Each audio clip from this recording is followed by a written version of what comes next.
I'd like to hand over to Veronica, Veronica Kararwa, if you can introduce yourself and then tell us a little bit about how COVID has affected us emotionally and how we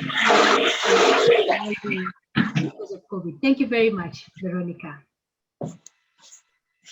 Thank you, Dr. Chesaram. So I'll just probably go straight to let me see whether my slides will come on. And may I say thank you to Dr. Tai and Dr. Gidai for such good presentation. Hold on. And thank you very much. I can see Dr. Omar Tayari has already put the Green Book, chapter 14, in the chat. Thank you so much. So you can all copy that link and hopefully get more questions answered. Thank you, Veronica. Your slides are showing. Thank you. And welcome, everyone. And thanks for joining us this evening. So today we're going to be talking about how this pandemic has affected our emotional well-being and also how to maintain our well-being.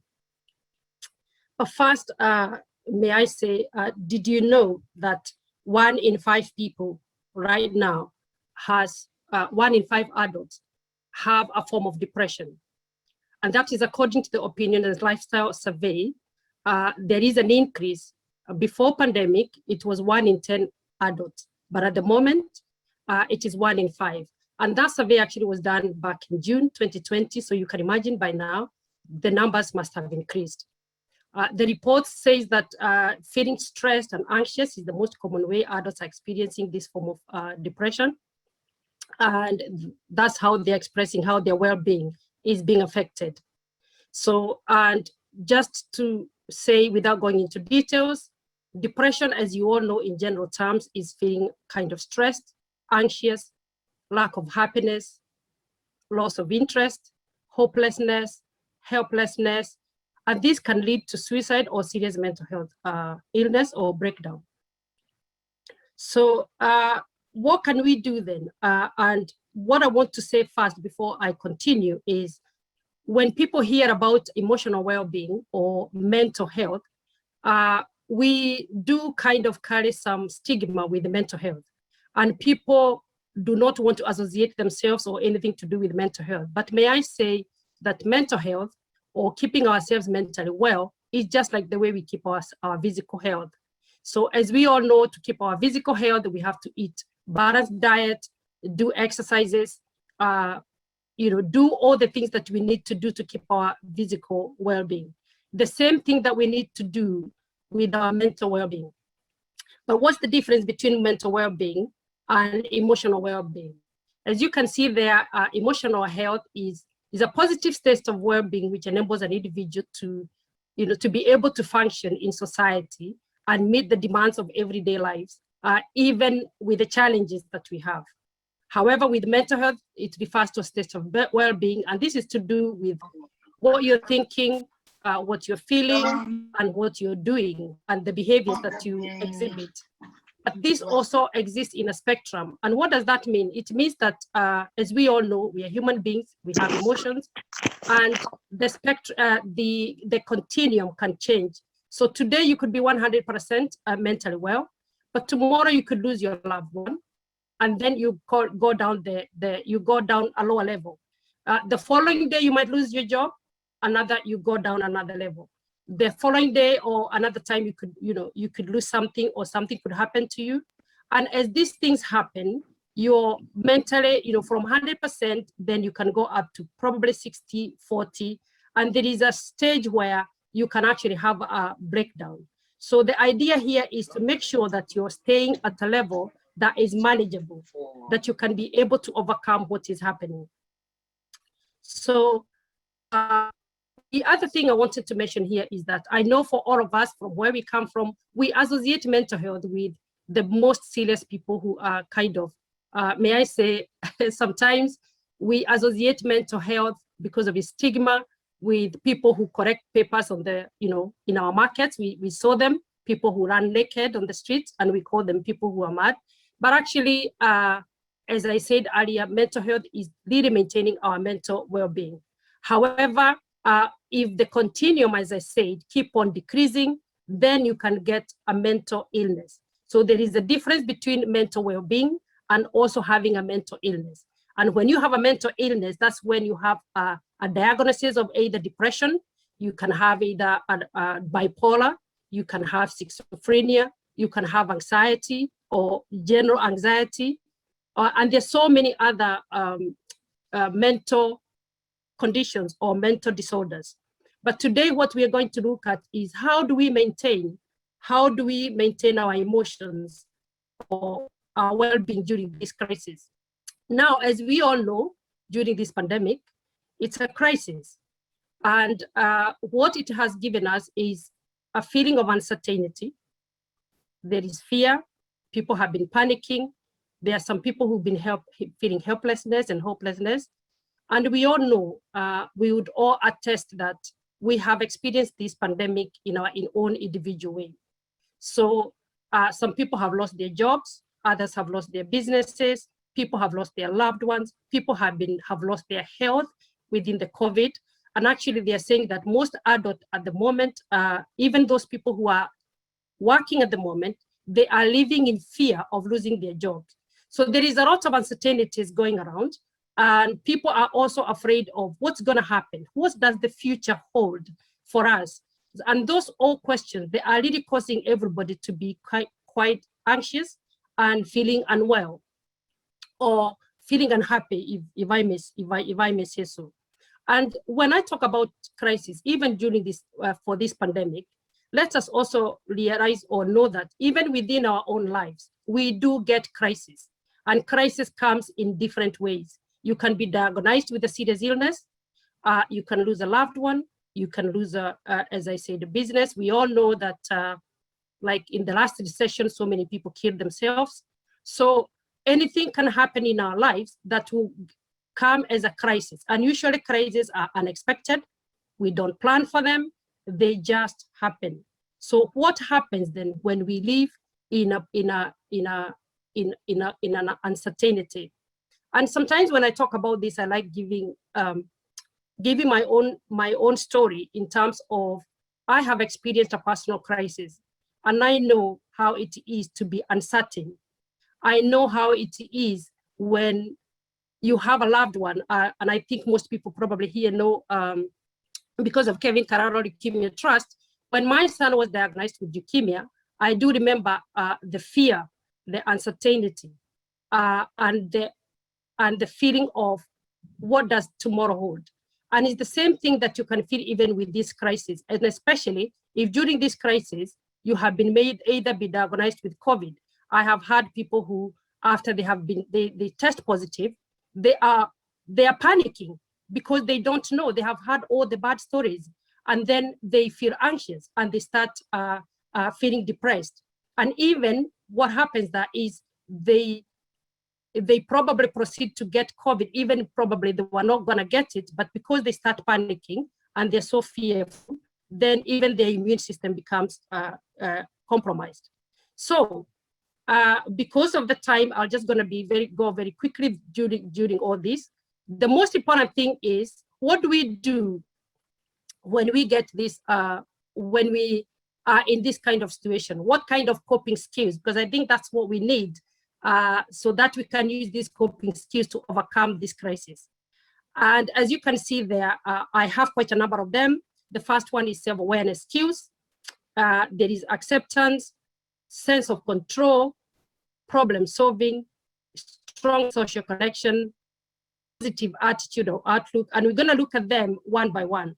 So let's talk about self-awareness. As we all know, a human being, we are people of habit, and what we do is that sometimes you operate on autopilot, and usually we are not aware of how we're feeling at any given time.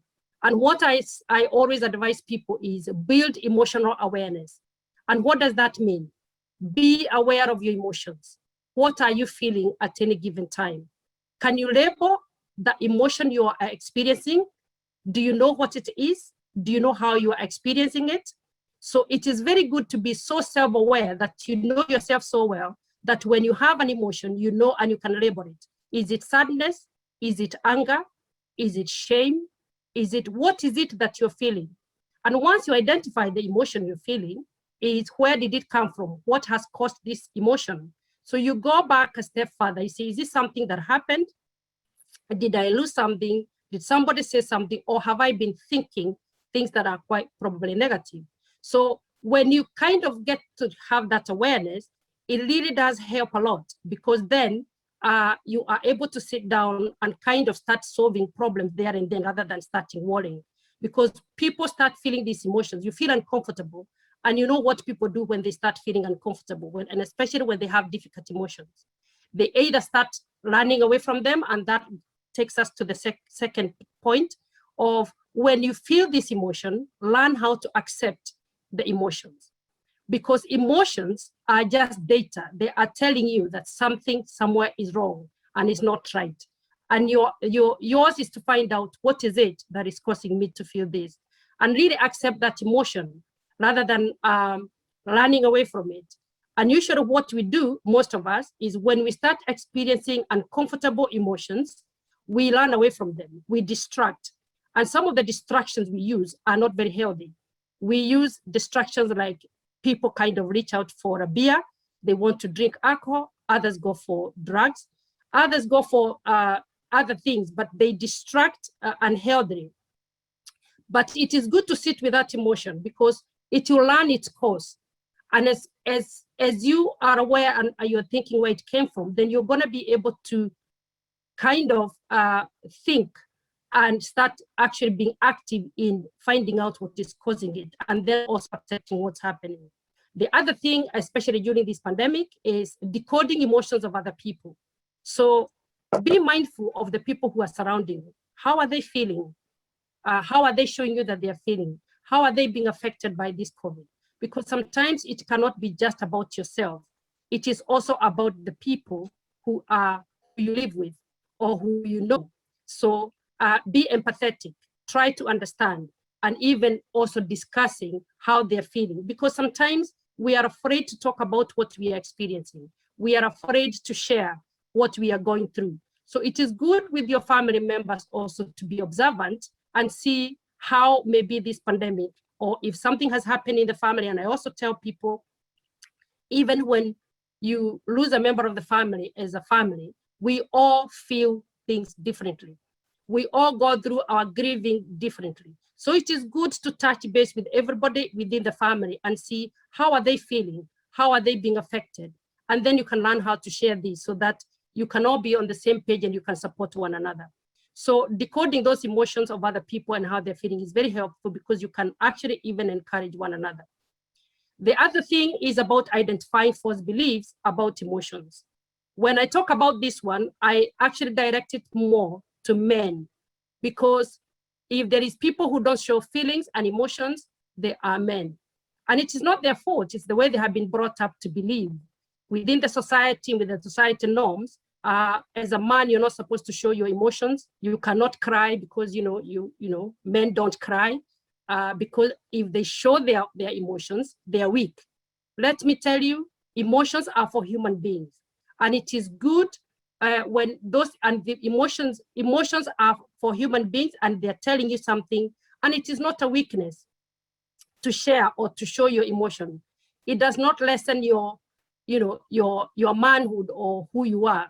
It actually makes you even more stronger, because you're showing vulnerability as a human being.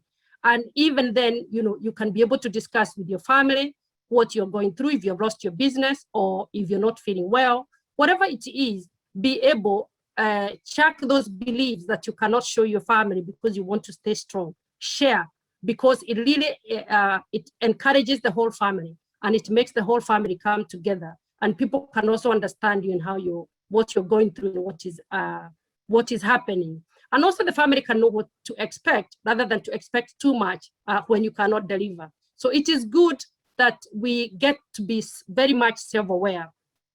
So, and when I talk about this also with self-awareness, and with our emotions. I also talk to people about how to really be able to manage their emotions. We know that there are people who actually struggle with their emotions.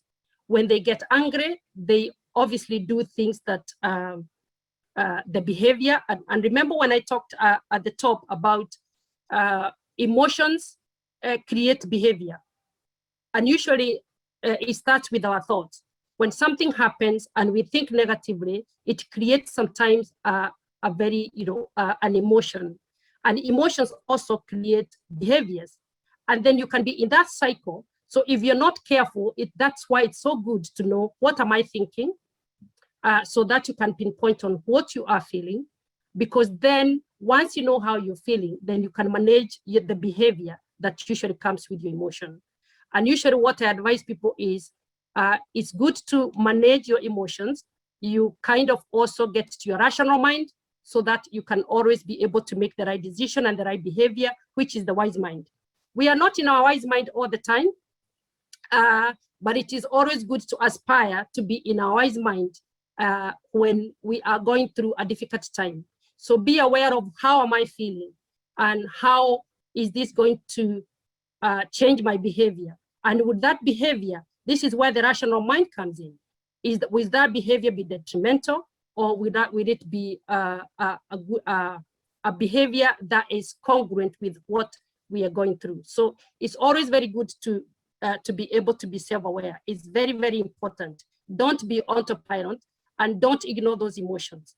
Ask them what they're telling you so that you can be able to manage them and you can be able to make life better for yourself. The other one is about acceptance.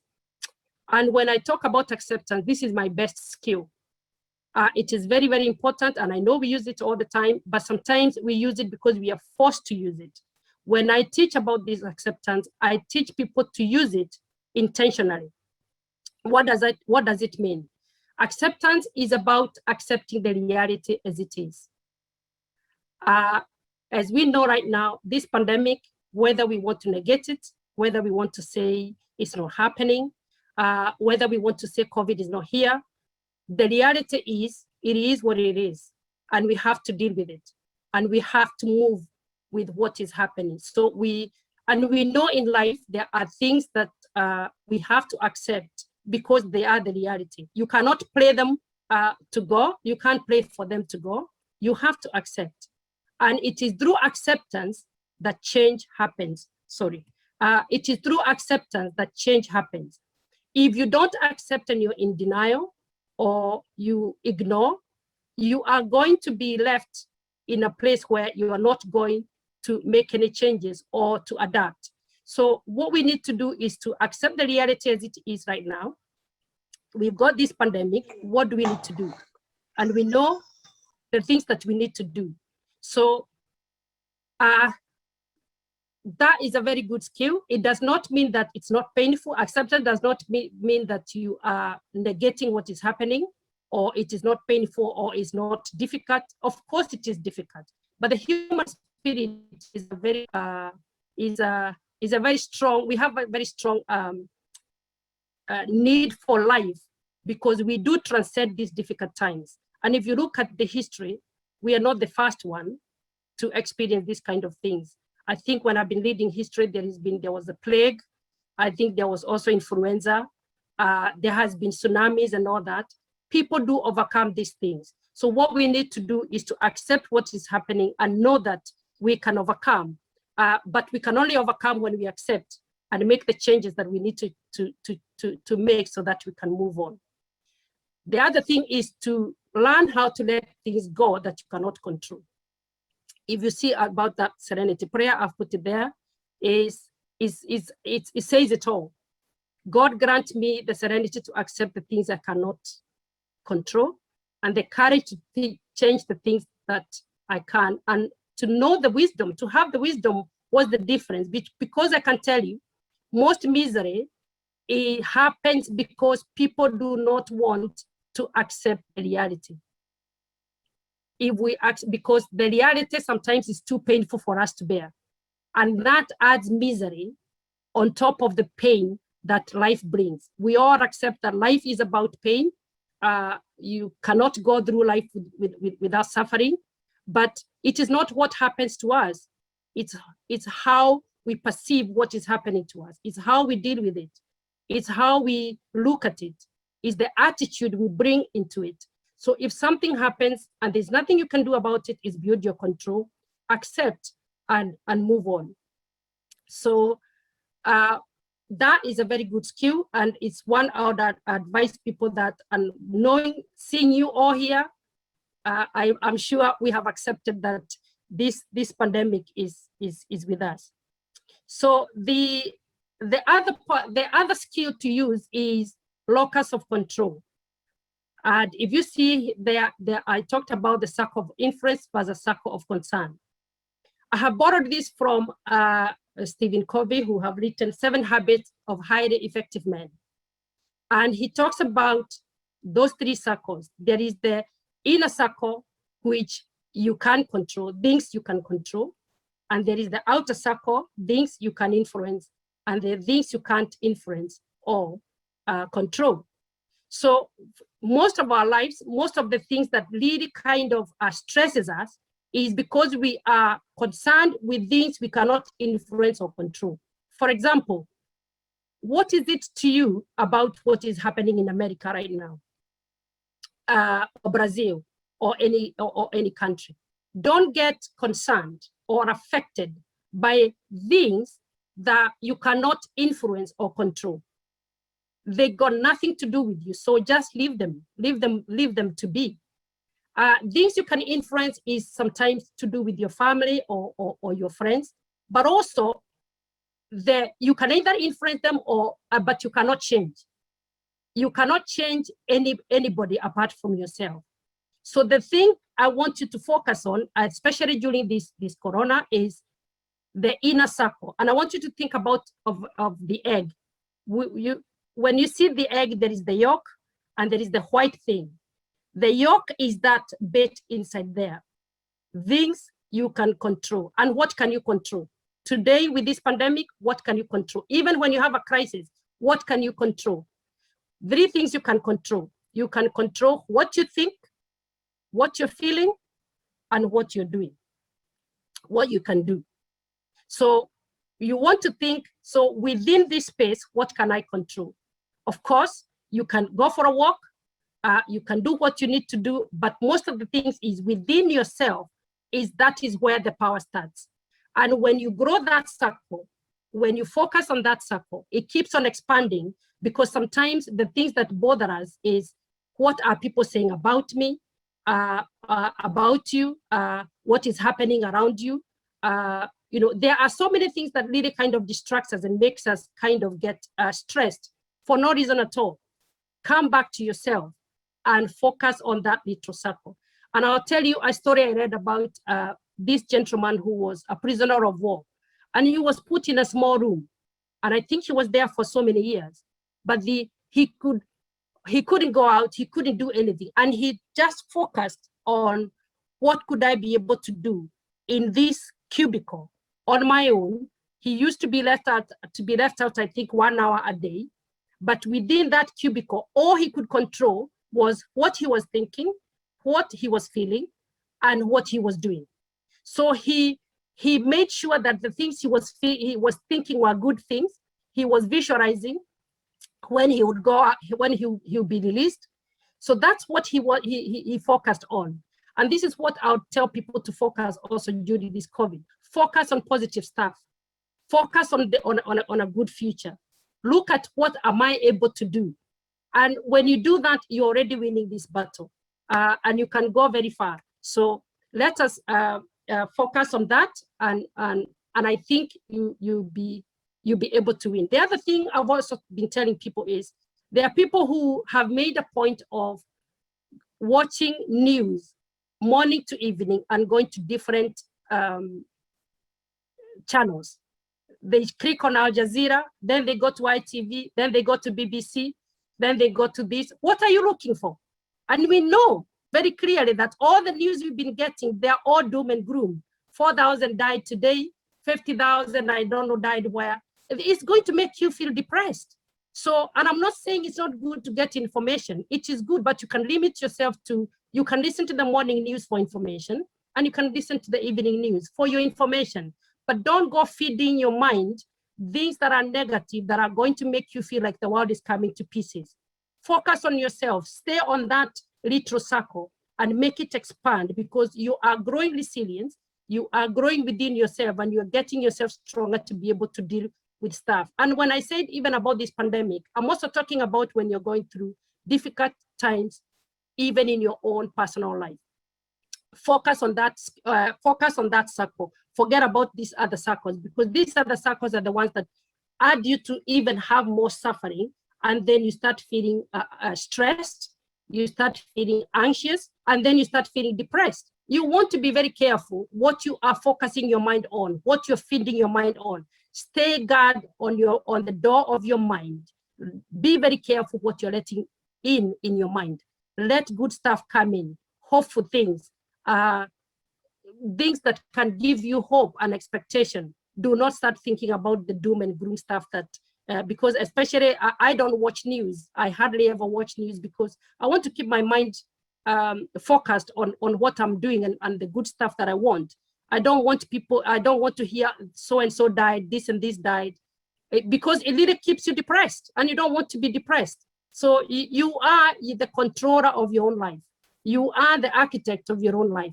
If you don't look after it, there is nobody who is going to help you. So you are the one who's going to take that and make sure that you are looking after yourself, and you are eating the right diet, you are going for a walk, you are washing your hands. You just do all those things that you need to do that are within your control. Anything that's not within your control, forget it, because you are keeping yourself safe for the future and for your family as well. Are we together? I feel like I'm talking to myself. Yeah, so that is one of the greatest skills. I love using that. It's good. The other one is problem solving. During this pandemic, or even when you have your crisis on your own, identify the problem. Because what I realize is that people worry about what is happening, and they illuminate, and they start thinking and thinking, worrying and worrying. They start even going ahead of time. They worry about the future. They're not doing anything. They're just sitting there worrying about the problem, but they're not solving it. And to get you from depression, you stop worrying and start thinking, what is the problem do I have? What are my priorities right now? So identify that problem. Once you identify the problem, define it. What is it? And when I say define it, look at it clearly, because as I said, we are all going through different things. We are all individuals, and we are going, my problem is not your problem. So look at your problem, define it. So for example, if you've lost your job, what are you, so look at that. So what has the job got to do? So maybe you're worried, I've lost my job, so I can't be able to pay my mortgage. I can't put the food on the table. Oh my God, what do I do? So sit down and think, okay, can I get another job? Can I look for another job? Okay, I can't get another job because my skills or this and this and that. Do not be afraid to even go lower than what you normally earn. Don't be afraid to start to try something different. Because what you're thinking is you're looking at your options rather than sitting down and getting worried. Identify that, define what it is that you want. Because even if you get a job that is even lower than what you get paid, at least it will get you out of the house. It will get you something to do. It will occupy your mind, and you stop worrying about, because sometimes, as I say, people ruminate and they sit there. All they want to do is to worry about what is happening, but they're not doing anything. So adapt an attitude of problem solving, sitting down and actually exploring. So you explore, what can I do? Who can I talk to? Where can I start? Do I start applying? Do I start calling people? What do I do? So start doing that. If you even have to learn a new skill, learn it. Right now, everything is on the internet. In fact, right now, if you can't be able to get to the, people are learning a lot of things and a lot of skills in the internet. So don't sit there and doing nothing, because there's so much you can do on the internet. So then action it. Do what you need to do. Then look back, and then you can see that cycle. If it doesn't work, if it doesn't come out the way you wanted, can you go back again? Can you do the same exercise again? Do it differently. But so long as you're doing something constantly and you're not stuck in one place, then depression will be very hard to get you. We do get worried, of course, but when you get worried, we do get worried because we want to solve problems. But the problem gets when you get worried and you're not solving the problem, then it develops to depression. So we need to be actively doing something to change our status and to change what is happening to us. The other one is social connection. As we all know, no man is an island. We need to connect with each other like we are connecting today. We need people. You cannot do on your own, even if you think yourself, you can satisfy yourself, or you don't need people. Let me tell you, there is nobody who doesn't need anybody. In fact, if you look at right now the economy and what is happening, you realize how connected we are. Because if somebody is not producing something right because of COVID, then we won't be able to get it. And that's how the world, all of us are connected. So we need to connect with people. The other thing I tell people is that even if you have $1 million or £1 million, that million can never give you a cup of tea. You need another human being to make your cup of tea. And whether you need to pay them or not, you do need another human being, because money cannot go to the kitchen and make you a cup of tea. So we need people. And I have found people who like self-isolating. They don't want to connect with other people. They want to say people are bad or whatever. Nobody is perfect. And nobody there is nobody who doesn't have an issue. Don't be cheated. We all have issues.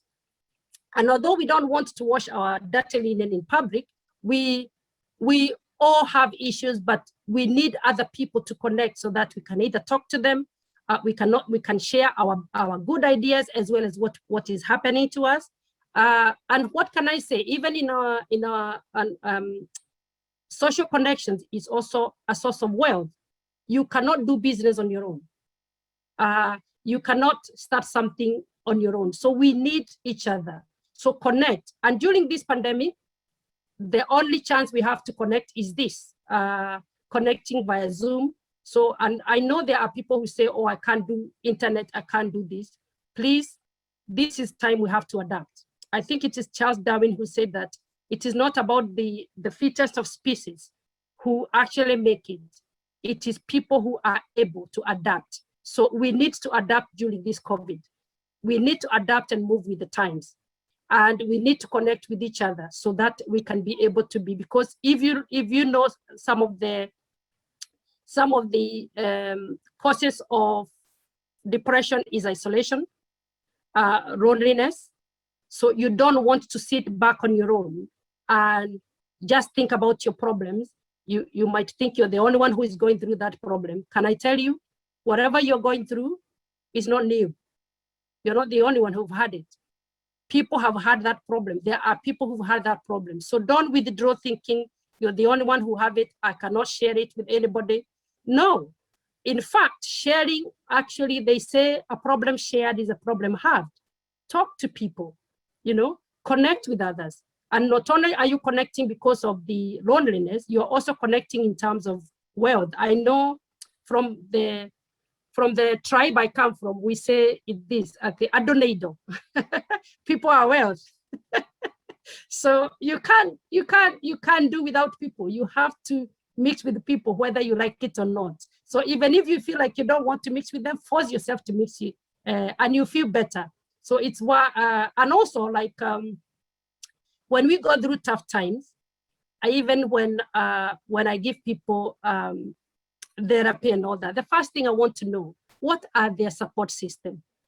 Because without support system, you don't recover quickly.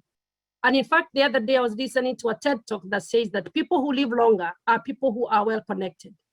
And I don't just mean just connected, even meaningful connections, people who are close to them, people they can talk to, people who can do something for them if they got unwell. So when you're not connected and you don't have a support system, chances of you having depression and even having any other illness is very high.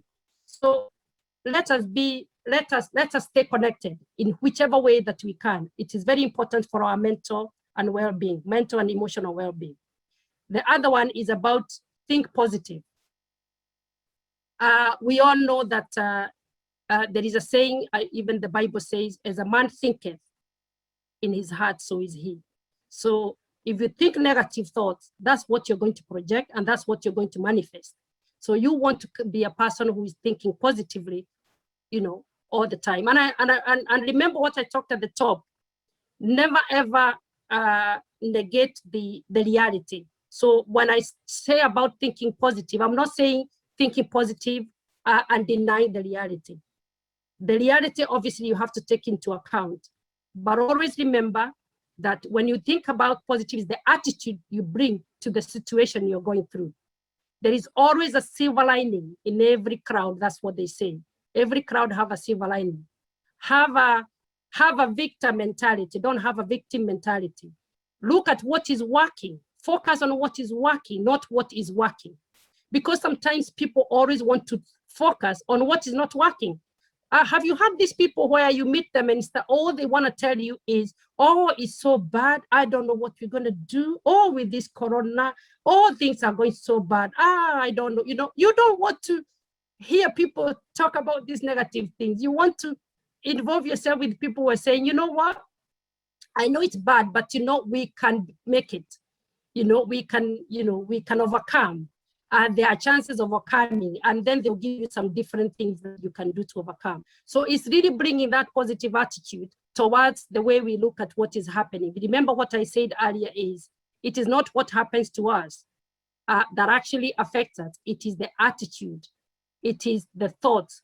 It is the how we deal with it that makes all the difference. So let us think positively over this one, and let us also focus on what is working and not what is working. Forget about what is not working. Have a gratitude diary. Every day when it finishes, just write some good stuff about, you know, today was a good day. I managed to do this and this and that. And whereas we are focusing on getting there quicker. The last one is about asking for help. Please, as I said, do not be afraid to ask for help. It's not a weakness, as I said, and especially for the men in our community, it is not a weakness to ask for help. One thing I like talking about is that if you know very well, especially, and I like talking about men, is that I don't know whether it's last year, the number of suicides were about 6,585, and 5,185 of them were men. And actually also, when we study suicide, men also use violent means. They either shoot themselves or hang themselves, whereas mostly women do use overdoses. Why? Because men suppress their emotions. They don't talk about them. So, and when you suppress, if you think of a jar and you keep on putting things in, and you're not getting them out, that jar is going to burst. And usually what happens, especially to men, is that they carry all these stresses, they're not talking about it, and then when it gets to the top, that's why they commit suicide. And remember, people commit suicide even without showing any mental health signs. So it is also very good to be aware of those emotions and what you're feeling, and share. Find a confidant, a friend, a good friend you can trust. Talk to them about how you're feeling. It's not a weakness. Get a safe place to express your emotions and what you're going through, and don't feel ashamed of it. Seek counseling. If you don't have a good friend, if you don't have people you can really share those inner stuff that you feel you are so ashamed to share with anybody, then go look for a counseling or therapy or a coach. Remember, they have confidentiality clauses. They don't share stuff for their clients. So you can feel that is a good place to share. Use money for yourself, for your emotional well-being. I know we use a lot of money for our physical health. Are you using money for your emotional well-being? Or do you you ignore it? Remember, there is no health with no mental health. No good mental health, no health. Because remember, when your mental health is compromised, you cannot be able to do anything. And that is what I was saying. When you have a breakdown of mental health, you'll never be able to do what you do on a daily basis. And we also say that in your mental health, or mental well-being, the mind is so powerful that it can make you paralyzed when there is nothing wrong with you. But it's also so powerful that when you're paralyzed, the mind can make you start walking just because of the attitude and what you're bringing to your mind. So remember that our mind is very, very, very powerful. It's very important that we need to look after it.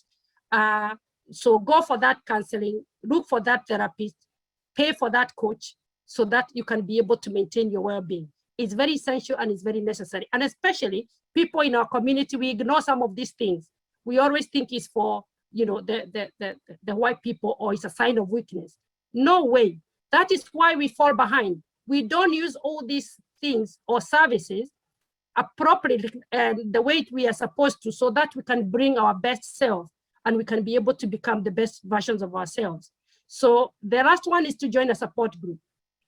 Get people who have experienced the same thing like you, where you can be able to share what all of you are going through individually, and you can feel motivated, you can feel encouraged, you don't feel alone that you're the only one who is going through what you're going through. So all those things you can be able to do for your own well-being. This is about taking care of yourself. So make sure that during this pandemic, you look after yourself, you look after your own, so that we can be able to see life after pandemic, and we can be able to say, you know what, we made it. So I don't want to add more to that because I can see my time is up. So I hope it's been helpful, and I hope we'll all be able to use those skills to make our life and emotional life well-being better. Thank you very much, Dr. Cheslem. I think I'll hand it over to you. Thank you. Actually, you've really kept to time. Thank you so much for that. There are a lot of comments in the WhatsApp group, in the chat group. People are finding it very, very helpful. So maybe we had 10 minutes for you for question and answer. So what people said is, Dr. Gidaya said he came to speak, but he has gained a lot. So I will see if there's a question. So there's a question. Could men get a safe space where they can express their emotions? Of course.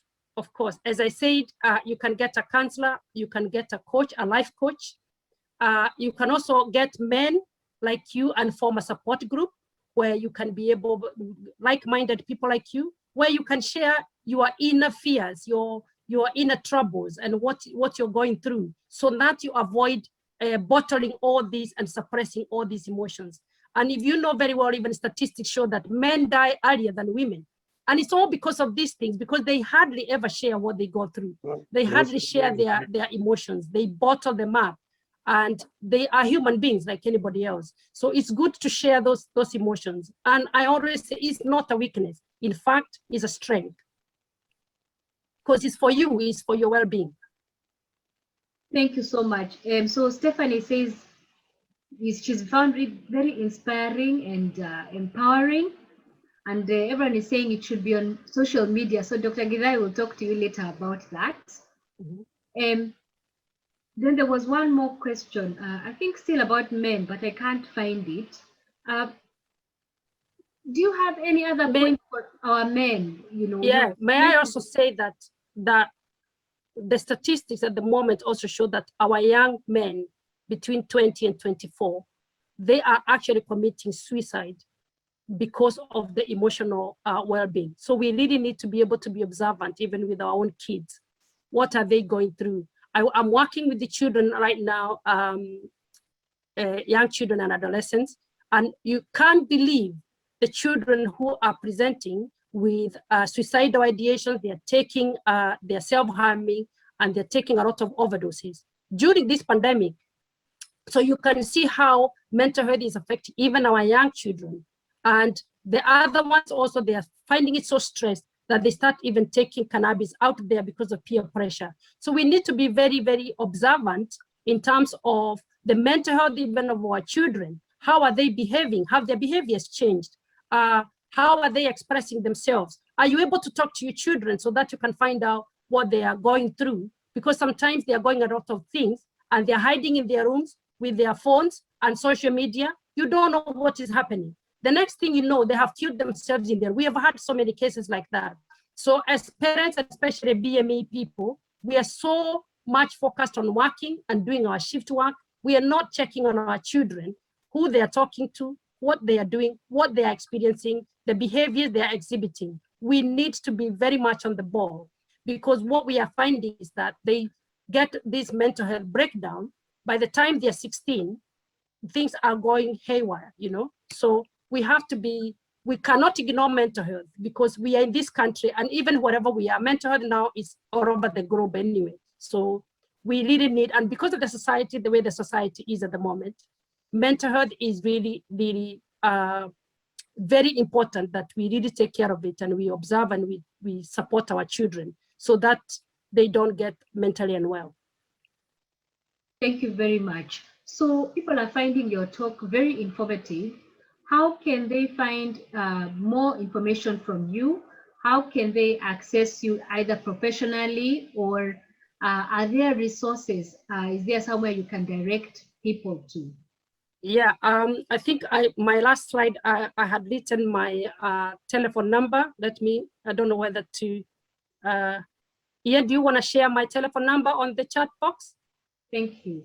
And if they want to find resources, or if yeah, they want... I have a website, but at the moment I'll be able to share with whoever will call me. I'll share my website. I do offer a lot of support, as I'm a dialectical behavior therapist, and I'm also a mental health practitioner. I've worked with mental health for the last 14 years. So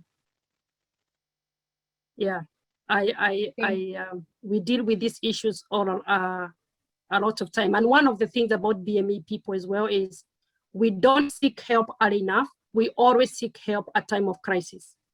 And that is what I've been telling our people. When you notice that change in your child, change in your wife or husband, please advise them to see someone so that they can get help as quickly as possible.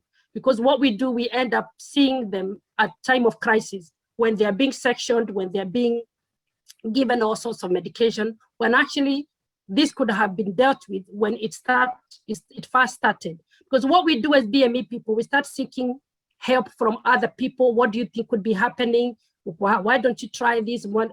If the behavior has changed from the norm, those are very clear signs that something somewhere is not right. So try to talk to them, to the person, what's happening, so that you can be able to get some help quicker.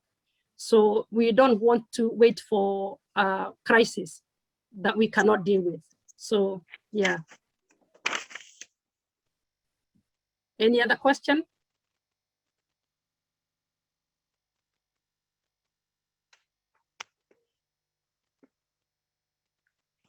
Yeah, so thank you very much we can't hear you, Emily, I think you're...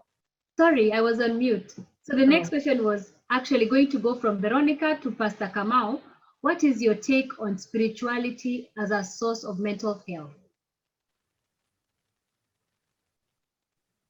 So maybe Veronica, you can answer and then hand over to Pastor Peter. Okay, spirituality. Yes. Can I tell you that research shows that that people who have faith or who are spiritually oriented, they heal quicker than people who got no faith. So for you to be holistically well, you have to take care of your health, physical health, mental well-being, social well-being, and spiritual well-being. You cannot attain holistic health when you leave out spiritual well-being. And spiritual well-being does not mean religion, because I think we confuse the two. Spiritual well-being is about believing in a higher being. Remember when we talked about things we cannot control? As human beings, the way I understand it is that we can only go to a certain limit. And the rest, we leave to the one who is higher than us, who can be able to manage that or control that. And when we feel that because human beings, we want to control things, we want things to happen the way we want things to go our own way. But you know what? It doesn't happen like that all the time. So there are things we are going to be unable to do. And when those things we cannot be able to do, we surrender. We surrender to the higher being. We surrender to God. So that, because he's the one who's able to do that. So, but when we don't have that and we take the load onto us because we want to manage this thing, this whatever you're going through, you want to manage it on your own, and it is beyond your control, you're going to crumble. You're going to have a breakdown. So already realize that acceptance that I talked about. Acceptance is about surrender. It's about surrendering to the higher being and saying it is as it is, and I leave it to the one who, one of the scriptures that really kind of encourages me is that it says, which one of you by walling can add 1 cubic? Is it 1 cubic? Pastor, you help me on this one? Cubic, whatever. So by walling, you cannot add anything. What would you be able to do? You can't. And he also tells us to cast our burdens unto him. But when we want to take everything to ourselves, we're not gonna be able to. But we also have to be practical in doing what we are supposed to do. Because if you don't do what you're supposed to do and leave it to God, then you're gonna suffer, because God is not there to do everything for you. He's only there to do the things you cannot be able to do. But for the things we can do, by all means, you have to do them. Because if you don't do them, there's nobody who is gonna, and then you're gonna be in more misery because you're waiting for God to do it. And then God is telling you, I've given you everything. I've given you all the resources. It is within you and within yourself to be able to do these things. So, and if you don't do it, why would you expect me to do it? So you're gonna live in poverty, or you're gonna live in misery because you're expecting God to do things that you are able to do yourself. But for those things you cannot be able to do, by all means, we surrender them to the higher being.